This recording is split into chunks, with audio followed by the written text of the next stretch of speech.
Hello and welcome to our Teaching for Success inclusive podcast series. I'm your host, Rosa Kemerembe. Today, we're having a conversation about something that affects every community in Uganda. It's about a policy that was created to guide us toward a future where every child, regardless of their abilities, can access quality education. That policy is the National Special Needs and Inclusive Education Policy. Now, this policy exists. It was developed with the best intentions, and it holds the key to transforming how we educate children with disabilities in Uganda. But like many great plans, the question is not whether we have good policies. The question is, how do we bring those policies to life in our classrooms today? That is what we're going to explore today. Not complaints, not blame, just practical, doable steps that we can take right now to start unlocking the potential of this policy. Because while we wait for that perfect moment, children are waiting too.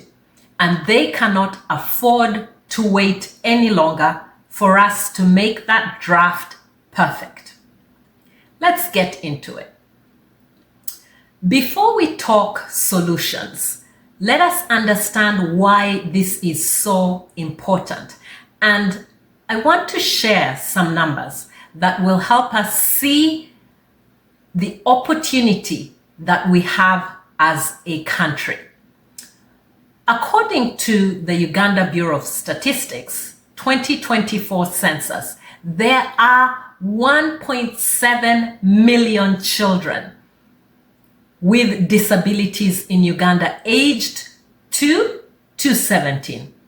That is a significant portion of our future workforce, our future leaders, or our innovators.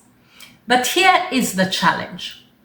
The same census shows that only 9% of children with disabilities who enroll in primary 1 complete primary 7.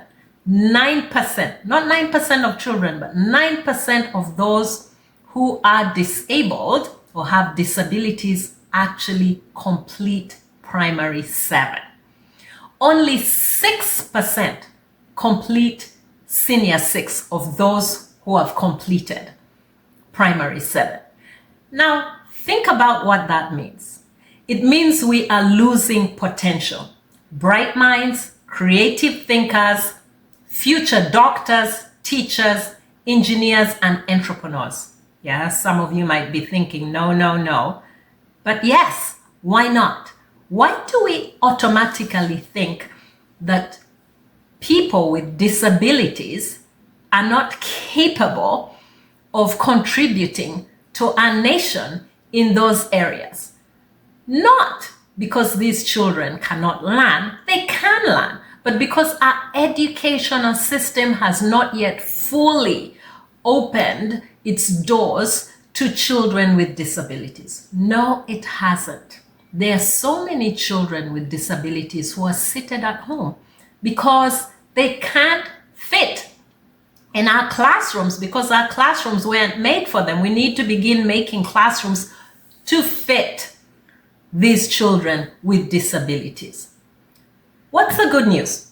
Uganda has already taken important steps. How? We have the Persons with Disabilities Act 2020. Okay? We are signatories to international commitments like the UN Convention on the Rights of Persons with Disabilities and the Salamanca Statement. And we have the National Special Needs and Inclusive Educational Policy waiting to be fully unlocked. The framework is already there. The vision is already there. Now, we are talking about how to make that vision a reality, because honestly, it is not a reality in our classrooms. Now, let's clear something up. Many people confuse special needs education with inclusive education. They are related, but they are different. Special needs education often means putting children with disabilities in special schools or special units. It's a separate space.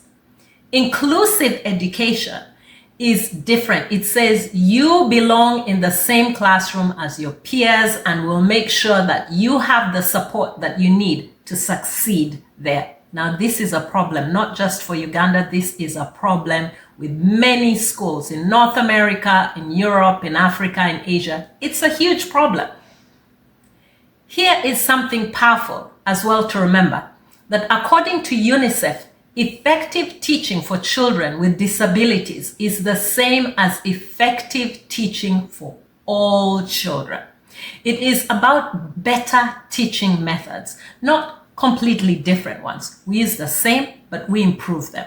For example, encouraging group work and child-to-child learning.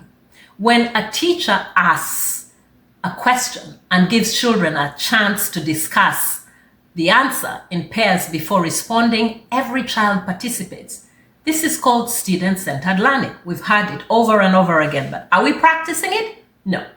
Okay? For children with special needs, this is huge. They get to practice, they get to learn from their peers, and they get to build their confidence. Another example is using learning aids made from locally available materials. A simple counting stick for mathematics, bottle tops for reading practice, mini blackboards for spelling tests. These simple tools help all children learn better, especially those with disabilities. It does not have to cost money. All we have to do is recycle what we already have in our homes. So inclusive education is not complicated. It's not about good teaching. And good teaching, yes, it does benefit every child. Okay? So how do we unlock the National Special Needs Policy? Because it's still in draft, believe it or not, since 2011. How do we move from a document to real change in our classrooms? Here's a proposal.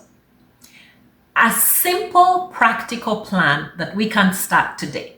Not a complete overhaul of the entire education system all at once. Just a pilot program, a test.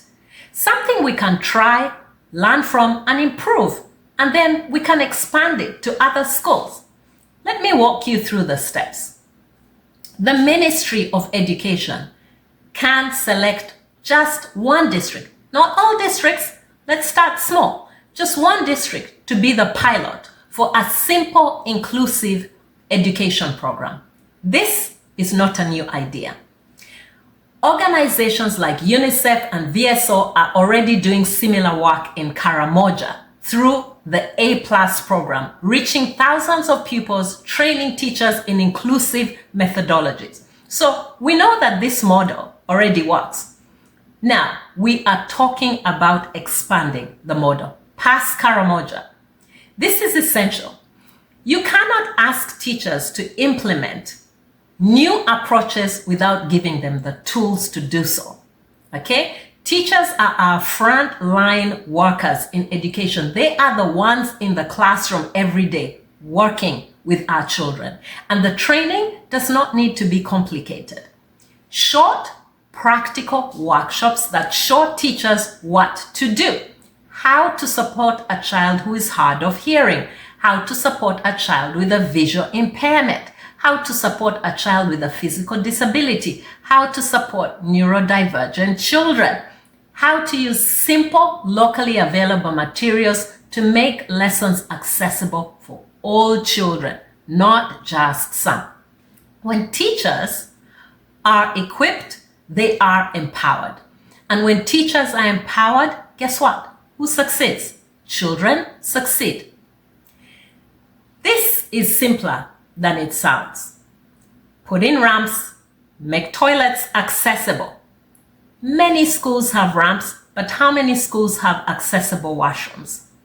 Widen the school doors so that children with wheelchairs can access regular mainstream classrooms. not special schools. Yes, there's a place for special schools, but there are many children in special schools who would like to learn with other kids.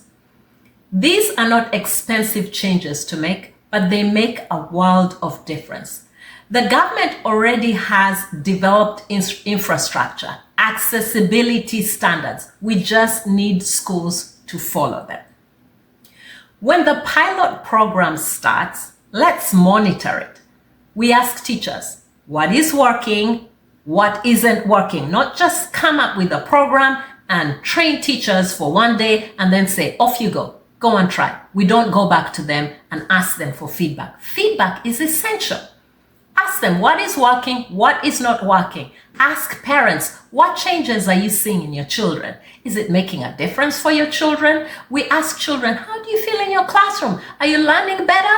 What can we put in place to help you learn better? And then we act on what they say. We improve, we adjust, we make things better. Because a pilot is not about being perfect. It's about everyone learning. It's about the parents learning, the children learning. It's about the teachers learning. So as the pilot succeeds, then other districts can join. One district becomes 2, 2 become 5, 5 become 20. Before we know it, inclusive education is not a dream. It's a reality across Uganda. Now, I want to address something important. Many people assume children with disabilities should only go to vocational schools. And let me make that clear. Vocational training is a valuable training. It gives practical skills for employment and entrepreneurship. We need more vocational training, not less. But vocational training should not be the only option for children with disabilities. It shouldn't, because just because they're disabled doesn't mean they don't have a brain that works. Okay? Children with disabilities have the right to academic education too. They can become lawyers, they can become doctors. There's a documentary I watched of a guy in Australia who had a car accident and became a paraplegic, paralyzed. Okay, from the waist down, and part of, I think one of his arms was paralyzed as well. He had to fight the system and he became a pediatrician. Fine, he uses a wheelchair, but he can still do the job. And his brain, it's still working. Okay, they can become journalists. How many teachers do we see who are disabled in schools? How many doctors, how many lawyers, how many journalists, how many accountants? They can compete for university scholarships. They can lead companies. They can serve in parliament. Some may need support to get there. Yes, we have a person who's representing disabled people in parliament, but how about having other people in other areas in parliament who have disabilities also leading in parliament? You don't have to just lead in parliament because you're representing people who are disabled. Okay, some may need support to get there, like braille materials, sign language interpreters, accessible classrooms, but they can get there and we can put these things in place step by step.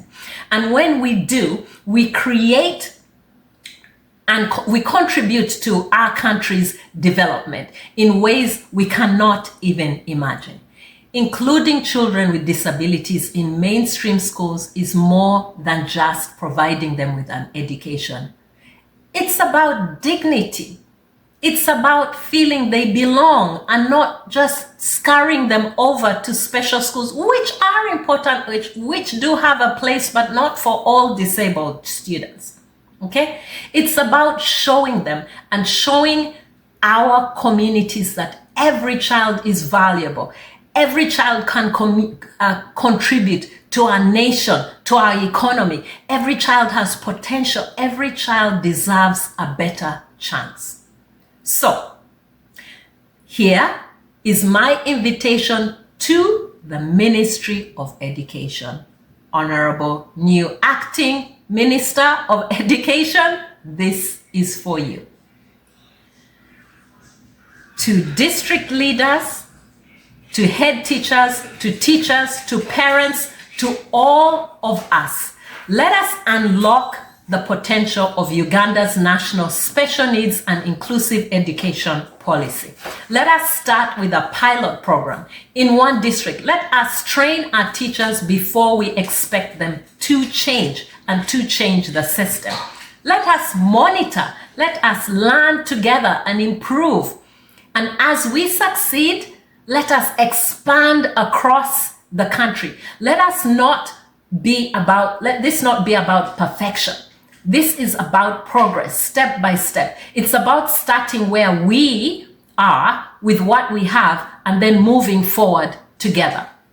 Because every child deserves an education, not just the children who walk and see and hear and learn easily. Every child belongs in our classrooms. Every child has something to contribute. Every child is part of Uganda's future. Inclusion, remember, is not about changing the child to fit the school. It's about changing the school to fit the child. And that change starts with us today. It's not just for government, it's for all of us to begin to work towards making those changes and support people who would like to make changes, like Teaching for Success. Okay, so I'm your host, Rosa Kemerembe. Stay tuned for more engaging podcasts from Teaching for Success. Thank you.